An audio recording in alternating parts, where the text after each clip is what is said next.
early 90s, late 80s, the industry was looking to deregulate, and we knew that we needed to have some common approach as best to know how to talk to each other, know how to deal with this issue that's really coming from the outside in. We took a look at Dr. Covey's 7 Habits of Highly Effective People as a method for moving us forward with change. The 7 habits are based on principles, and those principles are timeless. And that's what appealed to us at the beginning, to say this is something that we can use today, but we should be able to use 20 years from now, 30 years from now. And at that time, our president was Paul DeNicola. We decided to send every employee through it, from top to bottom. It was consistent with what I believed in. I remember talking to my new wife at the time and saying, you know, this is going to change this company, and it did.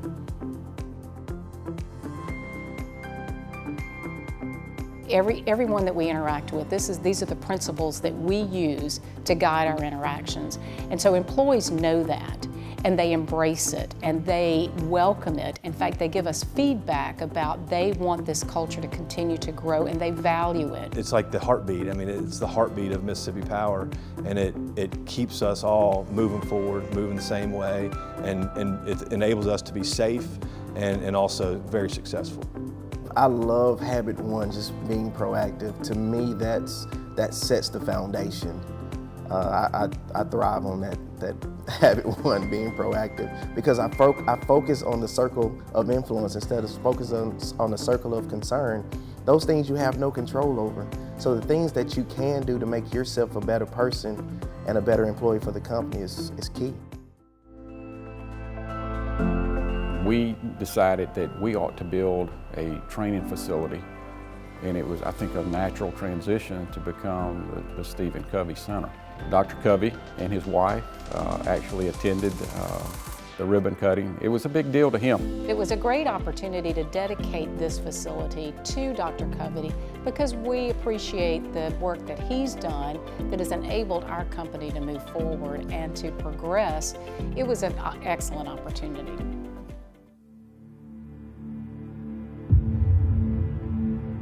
Everybody knows how devastating Katrina was. Katrina hit on the coast of Mississippi. That's where it made landfall. Everything was tossed.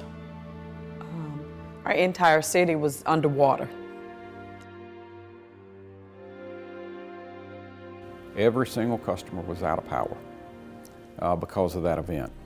And a large number of our employees lost their homes, even though they had had extreme personal damage, personal impact. They came to work the next day. They knew that their mission was to get the lights back on. Grabbed a lawn chair and a towel that I had in my bag and just slept out on the carport until the sun came up. After that, I walked to Bay St. Louis. It's about 8 miles. There were cars upside down. Our police station was gone. My sister's place was as flat as this floor. I called my storm supervisor. I'm here at the Bay St. Louis office. Where do I need to be? We brought in 12,000 line personnel from around North America. And I say North America, we brought in crews from Canada. And when you bring in that many resources, you don't have enough supervisory personnel, obviously, to lead those folks. So what we actually did was converted all of our line crews into basically leaders. So they had to understand the essence of the 7 habits to be able to know the end in mind, to seek first to understand, to look for the win-win, and to provide instruction to people on how to safely restore power. Think win-win. We did it. Our president said, we can do this in this certain amount of time, and we did it. actually in less time than what he expected. They did a fantastic job. They brought everything to bear that they had learned as part of 7 Habits and part of the leadership training that we had provided.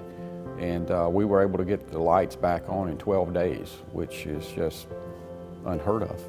Now, anytime we hear anything disastrous, any type of event, it just kicks in, planning mode. We're ready. Whatever you throw our way, we're ready. We can handle it. We Mississippi Power, we can handle it.